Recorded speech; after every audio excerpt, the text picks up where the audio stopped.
اسلامی سال کا پہلا مہینہ محرم شریف ہے اور آخری مہینہ ذی الحج ہے۔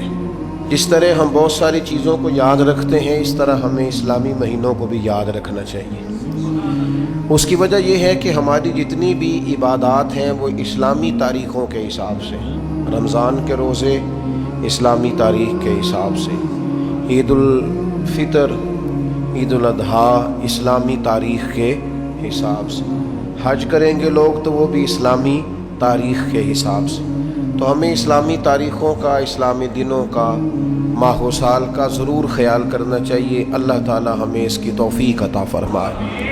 ماہ محرم الحرام کا چاند جیسے ہی طلوع ہوتا ہے اور اگلے دن جیسے ہی آفتاب نمودار ہوتا ہے تو دلوں کے اندر خود بخود نبی رحمت نور مجسم شفیع معظم صلی اللہ تعالی علیہ وسلم کی مقدس آل پاک کے تذکرے اور آپ کی مقدس عطرت کی یادیں لوگوں کے ذہنوں میں، دلوں میں اور نہا خانوں میں تازہ ہو جاتی ہیں۔ فطرتی تقاضا یہ ہوتا ہے کہ جب محبوب سے کامل محبت ہونا تو محبوب کی ہر چیز سے محبت ہو جاتی ہے۔ تکمیل ایمان اس کا نام ہے کہ مسلمان ہر چیز سے بڑھ کر نبی پاک صلی اللہ تعالی علیہ وسلم سے محبت کرے، اور جب ہر چیز سے بڑھ کر حضور سے پیار کرنا ہے تو پھر نبی پاک سے نسبت رکھنے والی ہر چیز سے پیار کرنا ہے۔ ہمارے ہاں لوگ اس معیار پر پورا نہیں اترتے، وہ محبت میں بھی تقسیم کے قائل ہیں۔ حضور علیہ الصلوۃ والسلام کی نسبت رکھنے والی ہر چیز سے پیار کرنا، چونکہ حضور سے جو پیار ہے، تو جتنی بھی چیزیں، جتنی بھی نسبتیں حضور کے ساتھ جڑیں گی وہ قابل احترام نہیں، وہ قابل محبت بھی ہیں۔ ان کا احترام کیا جائے گا تو دل کی گہرائیوں سے، پیار کیا جائے گا تو دل کی گہرائیوں سے۔ تو حضور علیہ الصلوۃ والسلام کی اولاد پاک تو ویسے ہی خون رسول ہے نا، وہ تو نبی پاک علیہ الصلوۃ والسلام کا خون ہے۔ اس کا احترام وہ صرف جذباتی تقریروں میں نہیں ہونا چاہیے، ان کا پیار صرف لفظوں کے ہیر پھیر میں نہیں ہونا چاہیے۔ انسان کی کیفیات، اس کے دل کے اندر بسنے والی خواہشات اور اس کی روح کی گہرائیوں تک جو چیز اتری ہوئی ہو وہ رسول پاک کی اولاد پاک کا پیار ہے، اور پھر وہ ہمہ پہلو ہو، صرف ایک زاویہ نگاہ سے نہ ہو۔ چونکہ حضور کی ہر نسبت سے پیار کرنا ہے تو جس طرح نبی پاک کی اولاد سے پیار کرنا ہے نا، اسی طرح پھر حضور کے اصحاب سے بھی پیار کرنا ہے۔ نبی پاک علیہ السلام کی بارگاہ عالی مرتبت میں جن لوگوں نے وقت گزارا، جنہوں نے حضور کے اشارہ ابرو پر جانیں قربان کی، جن لوگوں نے نبی پاک علیہ الصلوۃ والسلام کے ساتھ مل کر دین کی تبلیغ کی اور جد و جہد کی اور عملی طور پر نفاذ دین میں اپنا کردار ادا کیا، ان لوگوں سے محبت کرنا، ان سے پیار کرنا اور ان کے لیے اپنے دل کے اندر عقیدت کے جذبات رکھنا یہ بھی ضروری ہے۔ یہ جو آج کل ہمارے یہاں محافل ہوتی ہیں نا، مجالس ہوتی ہیں دینی، ان دینی محفلوں میں بھی بہت سارے لوگوں کا مقصود جو ہوتا ہے وہ تبلیغ دین نہیں ہوتا الا ماشاءاللہ۔ یہ تھوڑی سی کڑوی گولیاں ہیں، اسے ضرور استعمال کیجئے گا، فائدہ ہوگا انشاءاللہ تعالی، فائدہ ہوگا۔ بہت سارے لوگوں کا مقصود تبلیغ نہیں، اگر تبلیغ مقصود ہونا تو پھر داد کی ضرورت ہی نہیں۔ لیکن اسٹیج پر محفل میں کھڑا ہوا ہر شخص اسٹیج پر داد چاہتا ہے، وہ چاہتا ہے میں ایسی انوکھی بات کروں کہ لوگ واہ واہ کریں۔ آپ کوئی انوکھی بات نہ کریں، آپ انوکھی بات کرتے کرتے دین کی بہت ساری چیزوں کے بارے میں غلط رائے دے جاتے ہیں۔ آپ نقطہ بیان کرتے کرتے بعض اوقات وہاں چلے جاتے ہیں کہ جہاں دین کی بعض حدوں کو آپ کراس کرتے ہیں۔ آپ داد نہ لیں، کو ضروری ہے قوم سے داد لیں؟ قوم سے داد لینا ضروری نہیں، اللہ سے اس کی رضا لینا ضروری ہے۔ میں ایک جگہ پہ تقریر کے لیے چلا گیا تو وہاں ایک صاحب نے بڑے جذباتی اور والہانہ انداز میں ہمارا استقبال کیا، تو وہ استقبال کرتے مجھے کہنے لگے، پیر صاحب آج انج دی تقریر کرو کہ بندے راضی ہو جائیں۔ میں نے آخیا نہ بھائی میں تو وہ کرنی ہے جن اللہ راضی ہو جائے. بندے شندے راضی کرنا مشکل کام ہے, یہاں آپ رہنے دے وہ کریں گے جس سے اللہ راضی ہو. ہم نے نا یہ جو مزاج پیدا کیا ہے نا, اس مزاج کو بدلنے کی ضرورت ہے. اس لیے یہ سخت جملہ ہے, مہربانی کرنا اگر کسی کو محسوس ہو کہ میں نے سخت بات کی ہے تو آپ درگزر کریں گے, پر میں نے کہنی ضرور ہے. یہ میری زبردستی ہے. اسٹیج پر بہت سارے لوگ اب واعظ و نصیحت کے لیے, تقریر کے لیے چڑھے ہوئے ہیں, اور وہ صرف اسٹیج پر نہیں رہے, اب وہ سوشل میڈیا کے ذریعے عام ہے. وہ لوگ نہ تو دین کا درد رکھتے ہیں الا ماشاء اللہ, نہ پوری دنیا میں اسلام کو جن مسائل کا سامنا ہے ان مسائل کا ادراک رکھتے ہیں. اسلام کی کون سی تصویر ہم نے دنیا کے سامنے پیش کرنی ہے اس کا شعور ہی نہیں رکھتے. مجھے کہہ لینے دو کہ اسٹیج پر وہ لوگ چڑھ گئے ہیں جو فن کا مظاہرہ کرتے ہیں, وہ اپنا فن دکھاتے ہیں, لوگوں سے داد وصول کرتے ہیں. چلے میں نے کہا تھا آپ نے درگزر کرنا ہے, کر دیں گے. داد بھی لیتے ہیں, ساتھ امداد بھی لیتے ہیں. وہ داد امداد لے کے وہ نکل جاتے ہیں, قوم لڑتی رہتی ہے, لوگوں کی اخلاقیات بگڑتے رہتے ہیں, نفرت کا فروغ ہوتا ہے. امت کہاں چلی جاتی ہے, کتنے حصوں میں بٹ جاتی ہے, کتنے بکھیر دیا جاتا ہے, فکر ہی کوئی نہیں. کیا محبت صحابہ اس بات کا نام ہے کہ آپ صحابہ کا ذکر کریں گے تو اہل بیت کو کمزور کریں گے؟ کیا محبت اہل بیت اس کا نام ہے کہ حضور کی اولاد کا ذکر صرف اس صورت میں کیا جا سکتا ہے کہ کسی اور کو کمزور کر کے دکھایا جائے؟ اعلیٰ حضرت کے سامنے کسی نے کہا نا نبی پاک علیہ السلام کی تعریف میں کہ شان یوسف جو دبی وہ بھی اسی در پہ دبی, تو فاضل بریلوی فرمانے لگے حضور تو کسی کو دبانے آئی نہیں, تو حضور پھر کیا کہوں؟ فرمایا تو کہہ شان یوسف جو بڑی وہ بھی اسی در سے بڑی. چونکہ قرآن مجید پہ سورہ یوسف آ گئی تو قیامت تک جناب یوسف کو تلاوت کیا جائے, ان کا تذکرہ ہوگا, تو شان یوسف جو بڑی وہ بھی اسی در سے بڑی.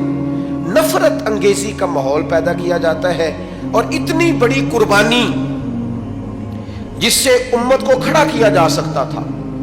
امام حسین کا تذکرہ امت میں روح پھونک سکتا تھا, قوم کے جوانوں سے بیساکھیاں چھینی جا سکتی تھیں, سہارے چھینے جا سکتے تھے, انہیں ان کے پیروں پر کھڑا کرنے کا حوصلہ دیا جا سکتا تھا, لیکن وہ تو ہم نے دے دیا فن کا مظاہرہ کرنے والوں کے ہاتھوں میں. وہ تو ہم نے غیروں کو دے دیا, وہ تو مزہ لینے والے لوگوں کو دے دیا جو واہ واہ کر رہے ہیں, واہ واہ کرا رہے ہیں. وہ تو کسی اور رنگ میں بات چلی گئی. او خدا کے بندو, یہ میرے محبوب کی نسبتیں ہیں. حضور کی تو جو گلی سے گزر گیا ادب سے وہ بھی شان والا ہو گیا, تو جس ابو بکر صدیق نے ساری زندگی ساتھ گزاری ہے, جس فاروق نے عمر بھر درویزہ گری کی ہے, حضور کے دروازے پر نوکری کی ہے, اور جس عثمان غنی نے نظریں جھکا کے وقت گزارا ہے, اور جس مولا علی شیر خدا نے اس طرح کی وفائیں کی ہیں کہ جان بھی مدینے والے کے نام پر قربان کر دی. آپ ان لوگوں کے بارے میں تھوڑا سا سوچیں, ان سے فیوز و برکات حاصل کریں. اور پھر ایک اور بات, ہمارے ذمہ نبی پاک علیہ السلام نے یہ لگایا ہے کہ صحابی کا نجوم, صحابہ ستارے ہیں, تم جس کے پیچھے چلو گے اللہ ہدایت دے گا. نبی پاک علیہ السلام نے ہمارے ذمہ یہ لگایا ہے کہ میری اہل بیت کشتی نوح کی طرح, جو اس سفینے میں سوار ہو جائے گا اللہ اسے نجات عطا کر دے. ہم نے ان لوگوں کے ساتھ ان کے پیچھے بیٹھ کر ہدایت لینی ہے, ان کے قدم بقدم چلنا ہے. ایک مثال چھوٹی سی عرض کرنے لگا ہوں, بڑوں سے نہ سیکھا جاتا ہے, بڑوں پر بحث نہیں ہوتی. کسی کا والد اگر کسی کو کوئی بات سمجھانے لگے تو بیٹا اگر اس سے پوچھے کہ ابا جی آپ کتنا پڑھے ہوئے ہیں, تو اس نے ٹھیک کیا ہے. وہ کہے بیٹا آپس میں لڑا نہ کرو, بیٹا کہے ابا جی آپ اپنے بھائی سے کبھی نہیں لڑے, تو یہ ٹھیک ہے, اس نے ٹھیک کیا ہے. ٹیچر آ گیا کلاس میں, اس نے آتے ہی کہا فرسٹ ایئر کے اسٹوڈنٹ سے کہ کتابیں نکالو بھائی, میں اردو کا ٹیچر ہوں, چلو سبق پڑھیں. تو ایک بیچ میں سے نوجوان بولا, وہ کہنے لگا جناب آپ ایم اے اردو ہیں, اسٹوڈنٹ ہے, اور اگر آپ ایم اے اردو ہیں تو آپ نے پھر بی ایڈ یا ایم ایڈ کیا ہوا ہے, اور اگر آپ نے یہ کیا ہوا ہے تو پھر ساتھ یہ بھی ذرا بتا دیں کہ آپ میرٹ پہ ہیں کہ سفارش پہ ہیں. میرا خیال ہے جب وہ یہ سوال اپنے ٹیچر سے کر رہا ہوگا تو ٹیچر سب کے جواب دیتا رہے گا، ہاں ہاں بیٹا میں نے ایم اے کیا ہے، پھر میں نے ایم ایڈ، نہیں وہ دے گا جواب؟ اللہ کرے میں آپ کو سمجھا سکوں بات۔ او خدا کے بندو، ہم نے صحابہ اور اہل بیت سے دین سیکھنا ہے، ان کی ڈگریاں نہیں چیک کرنی، ان کے مشاجرات پر کلام نہیں کرنا، ہم نے تو دین سیکھنا ہے۔ چپ کر کے غلامی کرو۔ غلام غلامی کرتے ہیں، غلام تبصرے نہیں کرتے، غلام بحثیں نہیں کرتے، غلام ادھر ادھر کی کہانیاں چھیڑتے، اور جو کہانیاں چھیڑے مانا یہ ہے پڑھنا نہیں چاہتا، جو تبصرے کرے مطلب یہ ہے کہ یہ سیکھنا نہیں چاہتا۔ تو ان لوگوں سے سیکھیں، تربیت لیں۔ میں آپ کو گارنٹی سے کہتا ہوں، عقیدت کی اینک لگا کے، ذوق کا لباس پہن کر، شوق کے بستر پر بیٹھ کر آپ حضور کی نسبت رکھنے والے کسی ایک بندے کو پڑھنا شروع کر دیں، کسی ایک صحابی کا آپ تذکرہ پڑھتے جائیں، اللہ آپ کی روح کو معراج عطا فرماتا جائے گا، معراج ہو جائے گی روح۔ او یار ان لوگوں کے پیچھے چلو تو صحیح۔ یہاں تو میرے بھائی جو 4 دن کسی محدث کے پاس بیٹھے وہ کہتا ہے فلاں کا شاگرد ہوں، کسی فقیہ کے پاس بیٹھے کہتا ہے فلاں کے پاس بیٹھا ہوں، کسی دانشور کے، صوفی کے، صاحب حال کے پاس بیٹھے تو کہتا ہے مجھے اس کی مجلس میسر آئی ہے۔ اور صحابہ تو وہ صحابہ تھے جن کی ہر صبح عید ہوتی تھی، خدا کا قرب حاصل تھا، نبی کی دید ہوتی تھی۔ اتنے بڑے لوگ، 2 باتیں کبھی نہ بھولنا اپنی زندگی میں بڑے درد سے کہتا ہوں۔ میں کبھی سوچتا ہوں نا کہ جو صورتحال ہم دین کی بتاتے ہیں نا، معاذ اللہ مشاجرات چھیڑتے ہیں، کہانیاں بناتے ہیں اور تاریخی حوالوں کو الٹ پلٹ کر کے بیان کرتے ہیں اور جو رنگ دیا جاتا ہے، میں سوچتا ہوں کہ اگر کفار ان باتوں کو سنتے ہوں گے، مشرکین اور منافقین سنتے ہوں گے تو کیا کہتے ہوں گے؟ لیکن آج فیمس وہ بندہ ہے جو بدتمیز زیادہ ہے، فیمس وہ بندہ ہے جو ان بحثوں میں زیادہ الجھتا ہے، فیمس وہ شخص ہے جو ذرا کو تھوڑی سی انوکھی بات کرتا ہے۔ آج زیادہ ہماری توجہ ان چیزوں کی طرف جاتی ہے جن میں ذرا فسادات کی بات زیادہ ہوتی ہے، فرقہ واریت کا عنصر غالب ہوتا ہے، اس طرف ہم زیادہ شوق سے۔ خدا را امت کو کیا فوٹو دکھا رہے ہیں آپ؟ کیا؟ میں کل رات اپنے دوستوں سے کہہ رہا تھا کہ یار ہم نے تو بڑا انقلاب دینا تھا اس قوم کو۔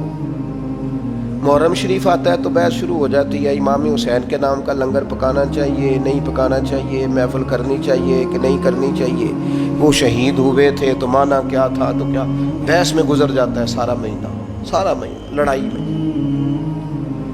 سفر آتا ہے، اولیاء اللہ کا ذکر شروع ہوتا ہے تو لوگ شروع ہو جاتے ہیں، داتا صاحب نہیں کہنا چاہیے، غریب نواز نہیں کہنا چاہیے، فلاں کو یہ نہیں کہنا چاہیے، الجھ گئے۔ وہ کہتے کیا تھے، پیغام کیا تھا، بتانے کیا آئے تھے، اس میں سارا وقت بیت جاتا ہے۔ کم از کم جب سے ہم نے شعور سنبھالا ہے، میلاد شریف آیا نہیں اور بحث شروع ہوئی نہیں، کرنا چاہیے کہ نہیں کرنا چاہیے، یہ کیا جا سکتا ہے تو حدود کیا ہیں، قیود کیا ہیں، شرائط کیا ہیں، اس کی اصل کیا ہے، ان کو کن اصولوں کے تحت پرکھ کر کن جزیات کے تحت جائز کر، بحث ہی بحث ہے۔ کیا دین فقط بحث کے لیے آیا دنیا میں؟ کیا صرف بحث کریں گے؟ میں نے شاید پہلے بھی آپ کو بتایا ہو، کبھی کبھی یوں لگتا ہے کہ سادے بندے بڑے اچھے تھے، کبھی کبھی یوں لگتا ہے جن کو زیادہ پڑھنا نہیں نہ آتا تھا وہ سمجھ ذرا جلدی گئے تھے۔ میری والدہ صاحبہ 10 محرم کو مجھے کہتی جا میں نے ٹھوٹیاں لے آ کے دے، میں امام حسین علی کھیر ٹھوٹیاں وہ تقسیم کرنی ہے۔ وہ سائیکل چلا کے 3-3.5 کلومیٹر جانا پڑتا تھا، تو آپ کو پتہ ہے بچپن میں بندہ جان بھی چھڑاتا ہے، تو پھر میں تھوڑا سا مولوی بھی تھا، مدرسے بھی پڑھتا تھا، تو مولوی مسئلہ نہ دسے تامیوں نے بات ہضمی ہو جاتی۔ تو وہ میں نے اماں جی کو یہ کہا، میں نے کہا اماں جی میں پوچھیا استادہ نو ختم پرات وچ بھی ہو جاتا ہے، جیڑی ہانڈی وچ پکائیے کھیر وہ بھی ختم، یہ جس برتن میں آپ نے بنائی اسی میں ختم دلائیں، اور گھر میں جو برتن ہے نا وہ آپ اسی میں تقسیم کر دیں، تو یہ کوئی ٹھوٹیاں کو فرض ہے، ساتھ کوئی جوز ہے ختم شریف کا، ہو گیا بس ٹھیک ہے تقسیم کریں۔ تو میری والدہ صاحبہ مجھے کہتی تو ایڈا مولوی میں نے مسئلے نہ 10 ٹھوٹیاں لے آ کے دے، 10 جانا ہی کہ کسی اور نو گلا جلدی بول۔ تو اب وہ مطلب ماحول بھی ایسا ہوتا تھا کہ وہ سائیکل نکالتے چلے جاتے، تو ایک دن بڑی گرمی تھی شدید، اور میں بڑا ہی مشکل گیا, ڈاڈا اوکھا ہو گیا میرے لیے وہ پینڈا کو لے کے آیا. میں ٹوٹیاں لا کے میں نے بڑے غصے سے رکھی, حالانکہ 10 روپے انعام بھی ملا جانے آنے کا, اور رکھ کے میں اماں جی نو آخیا, میں کیا مینو 10 سے چھڑو, آخر ایک کیڑا مفتی دس گیا ٹوٹیاں والی گل, جو آپ اس قدر زیادہ اس پر بزد ہیں. تو والدہ صاحبہ فرمان لگے, پتر خصوصیت کوئی بھی نہیں, بس نہ یہ نیاز دئی دی حضور دی اولاد دے نا تے دل نہیں کرتا کہ نبی پاک دی اولاد دے نا تے کسی نو کھیر دئیے تے پانڈا واپس منگیے. بس ان کے نام پر جو دے دیا سو دے دیا, ختم ہو گئی بات. برتن بھی واپس لینے کو جی چاہتا, بھائی اتنا سا فلسفہ ہے, اتنی. جب انہوں نے بات بتائی نا, آپ یقین کریں میری روح تازہ ہو گئی, طبیعت سمجھ میں آ گئی کہ یہ تو عقیدت کا ایک قصہ ہے, یہ تو پیار کی بولی ہے, اس لہجے کے اندر, اس سادگی کے اندر تو حسن ہے. تو میرے عزیز, ہم نے تو عقیدت کرنی ہے, اور کس طرح کی عقیدت, کس طرح کا پیار. حضرت ابو بکر صدیق امیر المومنین ہے, اور شان یہ ہے کہ اس ممبر پر بیٹھتے ہیں جس پر مدینے والے محبوب بیٹھا کرتے ہیں, اور ان کی عظمت یہ ہے کہ انہیں مصلی پر کھڑا خود رسول کریم نے فرمایا ہے, اور ہزاروں صحابہ ان کے اقتداء میں نماز پڑھتے ہیں. لیکن ابو بکر صدیق نماز پڑھا کے باہر نکلے, مسجد نبی کے کونے پہ امام حسن کھیل رہے تھے.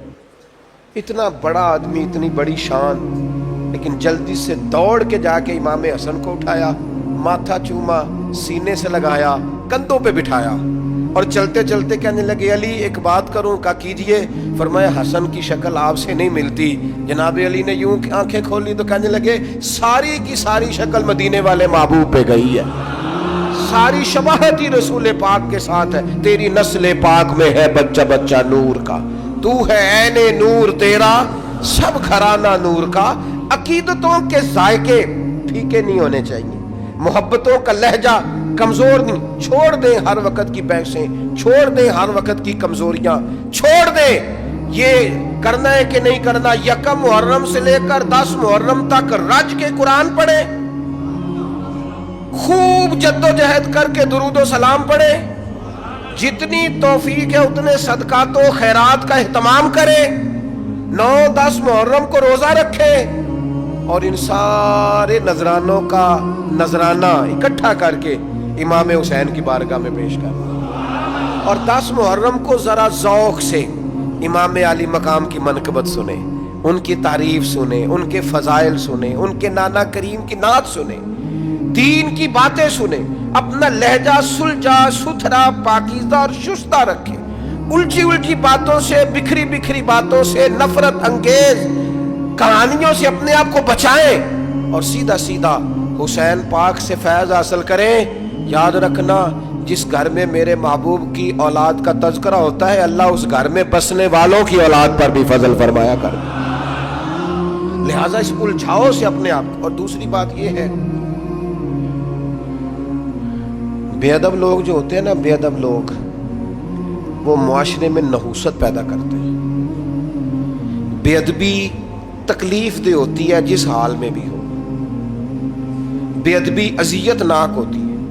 ادب جو ہوتا ہے نا, ادب وہ قرار پیدا کرتا ہے. آپ کے ٹیچر سے آپ نے ذرا اونچی آواز میں بات کی نا, تو بیچارہ ٹوٹ جاتا ہے اندر سے, کہتا ہے یار یہ میں اس کا استاد ہوں, اس نے کیسے بات کی میرے ساتھ.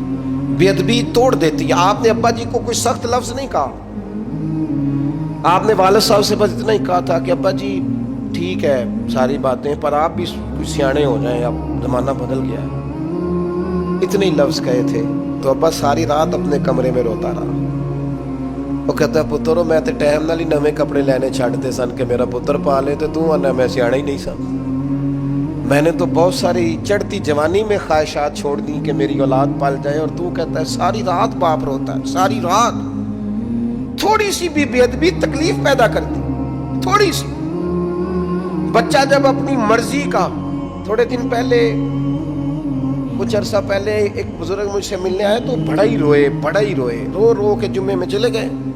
میرا ان سے پیار تھا, پرانا ربط تھا, تو میں کچھ کہہ نہیں سکا ان سے, لیکن میں نے کہا یار یہ آج چلو ہو سکتا ہے کوئی بات ایسی جمعے میں ہو گئی ہو, دل پہ لگ گئی. ایک دن میں سفر کر رہا تھا تو میرے دل میں پھر وہ یاد آئے. میں نے ان کو فون کیا, میں نے کہا اس دن مجھے آپ کی کیفیت. کہنے لگے صاحب رش بڑا تھا, بات تو کرنی تھی. ہو نہیں سکی. تو آپ واپس آئے تو مجھے بتائیے گا. میں واپس آیا, ان کو بلایا تو پھر رونے لگ گئے. میں نے کہا کیا ہوا؟ کہنے لگے صاحب میرے پاس کل جمع پونجی جو تھی نا وہ میں نے بیچ کے بچہ باہر بھیجا تھا, اور میرا بڑا خیال تھا, میرے چاؤ تھے, میں بڑے دنوں سے منصوبہ بندی کر رہا تھا کہ میرا بیٹا نا آپ کو اپنے لیے الگ سے مکان خریدے, بنائے, سنوارے, سجائے.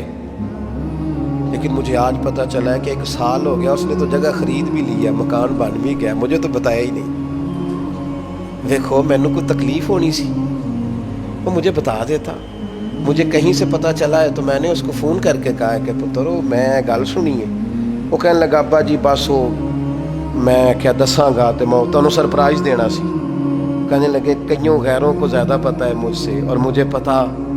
کہنے لگے ٹوٹ گیا ہوں, سمجھ نہیں آتی کہاں جاؤں, کوئی بات بھی بڑی نہیں. میں تو خود راضی تھا, میں نے خود اسے کئی دفعہ کہا بھی تھا کہ پتر تھوڑی سی بھی بے ادبی تکلیف پیدا کرتی ہے, اور آپ صرف اتنا کہہ دیں والد صاحب سے کہ ابا جی جنج کہو گے کر لیں گے, آپ جیسے کہیں گے ویسے. آپ ہلکا سا مشورہ کریں, رائے لیں, ساتھ شامل کریں. ادب حسن پیدا کرتا ہے, بے ادبی. آپ آ رہے تھے بڑی بازاروں میں بیٹھ کے اپنے گاؤں, اور آپ کا ٹیچر جو تھا میٹرک PTC جس نے پرائمری میں پڑھایا تھا, وہ سائیکل پہ نکل رہا ہے آپ کے گاؤں سے باہر, اور رستے میں ملاقات ہو گئی. آپ جب بازاروں سے نیچے اترے استاد جی کو سلوٹ کیا, اور پھر کہا استاد جی یہ سائیکل یہاں کھڑا کریں, میں گاڑی پہ چھوڑ کے آتا ہوں. استاد جی نے جانا سائیکل پہ ہی ہے, لیکن دعائیں بڑی دینی ہیں, پتر اللہ تینوں اور رتبہ دے اور بلندی دے. لیکن دوبارہ جب استاد سائیکل پہ بیٹھتا ہے تو اسے محسوس ہوتا ہے میرا سائیکل پجاروں سے مہنگا ہے, اس لیے کہ پجاروں والا تو اتر کے سلوٹ کر رہا ہے. یہ جو ادب ہوتا ہے نا, ادب یہ حسن پیدا کرتا ہے. یہ جو بے ادبی ہوتی ہے یہ تکلیف پیدا کرتی ہے. یاد رکھنا زندگی میں مر جانا, پر کسی صحابی کا یا حضور کی اولاد پاک میں سے کسی کی بے ادبی نہ کرنا. کسی شخص کے بارے میں اپنے لفظوں کو کمزور نہ کرنا.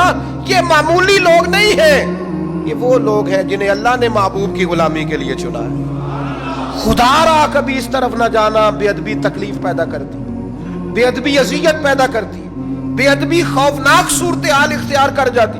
ادب کے دائرے کے اندر رہنا, ادب کے دائرے میں بے ادبوں سے اور بے ادبوں کی باتوں سے بچنا, بچ جانا ان سارے لوگوں سے جو بے ادبیاں کرتے ہیں اور چیزوں کو نکال نکال کے لاتے ہیں. خدا را مجھے بتاؤ نا کتنے لوگوں نے دشمنی کی میرے نبی پاک سے, معاذ اللہ, یہودیوں نے, نصارہ نے, مشرکین نے. حضور نے کبھی کسی کا عیب اچھالا؟ کیسے مسلمان ہیں؟ کیا انداز زندگی ہے؟ تیری تقریر ہی مکمل نہیں ہوتی جب تک تو بڑے لوگوں کی توہین نہ کرے. تجھے مزہ ہی نہیں آتا گفتگو کرنے کا جب تک سینکڑوں لوگوں کی پگڑیاں نہ اچھالے. کون سا دین تو دنیا کے سامنے پیش کر رہا ہے کہ جب تک تو بہت سارے لوگوں کو رسوا نہ کر دے تیری گفتگو ہی مکمل نہیں ہوتی؟ یاد رکھنا یہ دین وہ ہے جس میں تو کہا جاتا ہے کہ دروازہ رسول پہ آؤ نا تو ذرا لفظوں کا چناؤ کر کے آؤ. لا تقولوا رائنا وقولوا انظرنا, رائنا نہ کہنا, انظرنا کہنا. لفظوں کا چناؤ. ولا ترفعوا اصواتکم فوق صوت النبی, دیکھنا اپنی آواز کا والیوم چیک کرنا. محبوب کی آواز سے تمہاری آواز اونچی نہ ہونے پائے. اے پائے نظر ہوش میں آ, یہ کوے نبی ہے. آنکھوں سے بھی چلنا یہاں بے ادبی ہے. دائرہ ادب, ادب حسن ہے, ادب وقار ہے, ادب شائستگی ہے. کبھی بے ادب نہ ہونا. اور اپنی زندگی میں ایک تیسری بات, اہل بیت نبوت کی محبت. ادھر دیکھو میری طرف, قرآن مجید میں رب فرماتا ہے قل لا اسألکم علیہ اجرا الا المودۃ فی القربى. محبوب علیہ الصلوۃ والسلام آپ اپنے غلاموں سے فرما دیں کہ میں تبلیغ دین پر تم سے کوئی اجر نہیں مانگتا, ہاں میرے قریبیوں سے پیار کرتے رہنا. صدر الافاضل, بدر المماثل, خلیفہ اعلی حضرت مولانا سید نعیم الدین صاحب مراد آبادی اس خزائن العرفان میں لکھتے ہیں, فرماتے ہیں حضور کی اولاد کی محبت دین کے فرائض میں سے ہے. یہ میرے امام نے لکھا ہے. حضور کی نہ سنت کہا نہ واجب کہا, فرمایا رسول پاک کی اولاد پاک کی محبت فرائض دین میں سے ہے. اور ان لفظوں پر تو واری ہو جانے کو دل کرتا ہے. حضور فرمانے لگے یہ حسن اور حسین ہے, جس نے ان سے محبت کی اس نے مجھ سے محبت کی, اور فرمایا جس نے ان سے بغض رکھا اس نے مجھ سے بغض رکھا. ان کی محبت میری محبت ہے, ان سے عداوت مجھ سے عداوت ہے. اپنے انداز کو پیار والا بنائے, آپ کی طبیعت سے ان کا پیار چھلکے, یعنی ظاہر ہو کہ آپ ان سے محبت کرتے ہیں. اور آپ نے دے دیا ایسے لوگوں کے ذمے جن کا یہ کاروبار ہے, جو تجارت کرتے ہیں ان ناموں پر, جو پیسہ کماتے ہیں. مجھے کیا لینے دو, محرم آیا تو کچھ لوگوں کا سیزن آیا, پھر ربیع الاول آئے گا تو کچھ لوگوں کا سیزن آئے گا. یہ سیزن ہے, وہ قربانیاں دے گئے اور تم سودے کرتے پھرتے ہو. یہ تم نے ریٹ ڈالا ہے, میں خیال نہیں آتا تذکرہ کس کا ہے, اور تم باتیں کیا کرتے ہو. یہاں تم ان کی قربانیوں کا ذکر کر رہے ہوتے ہو اور اسٹیج کے پیچھے تم پیسوں کی گنتی کر رہے ہوتے ہو. یہ معیار بنایا تم نے. کیا کہا تھا قرآن مجید نے کہ میری آیتیں سستے داموں نہ بیچ ڈالنا, اور تم نے سودا بھی کیا تو کیا کیا. پر مصیبت اور بھی ہے نا ایک, آج ہمارے زمانے کی ایک بہت بڑا مسئلہ یہ بھی ہے. وہ کہتے ہیں پیر صاحب اگر پیسے نہیں لیتے ہو تو روٹی کیوں کھاتے ہیں, یہ بھی بتاؤ یہ روٹی کیسے کھاتے ہیں. وہ بھائی نظر نذرانے کی مخالفت نہیں, وہ تو نبی پاک علیہ السلام نے حضرت عمر کو دیا تو جناب عمر کہنے لگے حضور نہیں لینا, تو حضور فرمانے لگے جو بن مانگے, یہ بخاری کی حدیث ہے, فرمایا جو بن مانگے ملے وہ تو اللہ کی طرف سے ہے, اس کی مخالفت ہی نہیں. لیکن سوال تو یہ ہے کہ یہ تجارت تو نہیں نا, یہ آپ کا بزنس تو نہیں نا, آپ نے کوئی کاروبار تو نہیں نا اس کو بنا لی. آپ جو ریٹ کرتے پھرتے ہیں یہ کیا معیار اور کیا سٹیٹس آپ نے بنایا. بہت بڑا بزنس مین اتنا مال نہیں کماتا جتنا تم کماتے, اور تم نے سیزن بنا لیا ہے. اور قوم بھی پسند کرتی ہے, بندہ فیمس ہونا چاہیے, بندہ کو تھوڑا سا نا مشہور ہونا. میں اپنے بارے میں 100 دفعہ کہہ چکا ہوں کہ دین کا کوئی چھوٹا سا نوکر سمجھ کے کبھی دعوت دے لیا کرو, مشہور آدمی سمجھ کے نہ بلایا کرو, اس میں مزہ نہیں, اس میں مزہ نہیں. نام کوئی برانڈ ہے, نہ کوئی ایسی چیز ہے جسے دکھا کے ماحول اور طرح کا بنایا جائے. آپ مہربانی فرمائیں محرم شریف میں کسی بھی موقع میں جب آپ ان پاکان امت کا ذکر کریں تو احترام کے جذبے, عقیدت کے لہجے, آپ کے مزاج کے اندر خوبصورتی, ان لوگوں سے قلبی وابستگیاں, اور سب سے اہم اور سب سے ضروری چیز یہ ہے کہ ہم نے سیکھا کیا ان لوگوں سے, ہم نے ان سے لیا کیا. وہ خاص بات جو ہم نے ان سے لینی ہے اور سیکھنی ہے اس پر ضرور توجہ کریں. امام حسین کی زندگی کا سب سے بڑا درس کہ جب آپ حق کے لیے کھڑے ہوں تو بلیک میل نہیں ہونا. بچے ساتھ تھے نا امام حسین کے, شہید ہو گئے نا امام علی مقام کے سامنے. سب سے زیادہ بلیک میلنگ یہی ہوتی ہے نا, تیرے بچے ہیں. لیکن امام حسین نے فرمایا جب معاملہ حق کا ہو تو پھر حق دیکھا جاتا ہے, اولاد نہیں دیکھی جاتی. سب سے بڑا معاملہ یہی ہوتا ہے نا کہ ہم بھوکا پیاسا رکھیں گے, تو فرمایا رکھ لو, جب معاملہ حق کا ہو تو پھر بھوک پیاس نہیں دیکھی جاتی. اور سب سے زیادہ حد کیا کر سکتا ہے, کوئی مار ہی دے گا نا, شہید ہی کر دے گا, اس سے زیادہ کیا ہو سکتا ہے. تو امام حسین نے کہا جان جائے گی پر حق کا ساتھ نہیں چھوڑا جائے گا. یہ جو چھوٹی چھوٹی باتوں پہ مسلمان ڈپریشن, ٹینشن, پریشانی, میں کہتا ہوں جو بندہ امام علی مقام کی سیرت صحیح طریقے سے پڑھ لینا اور فکر حسین کو سمجھ لے, زندگی میں لفظ ٹینشن اس کی زبان پہ آ نہیں سکتا, لفظ پریشانی سوال ہی پیدا نہیں ہوتا. اس لیے کہ جتنی کوئی پریشانیاں آ سکتی تھی نا وہ ساری امام علی مقام پہ آئیں. لیکن امام نے کسی پریشانی کو پریشانی سمجھا, انہوں نے اللہ کی رضا کی طرف توجہ رکھی. تو اس کو جب ہم سمجھ جائیں گے تو ماحول کچھ اور طرح کا ہو جائے گا. اللہ تعالیٰ مجھے اور آپ کو عمل کی توفیق دے.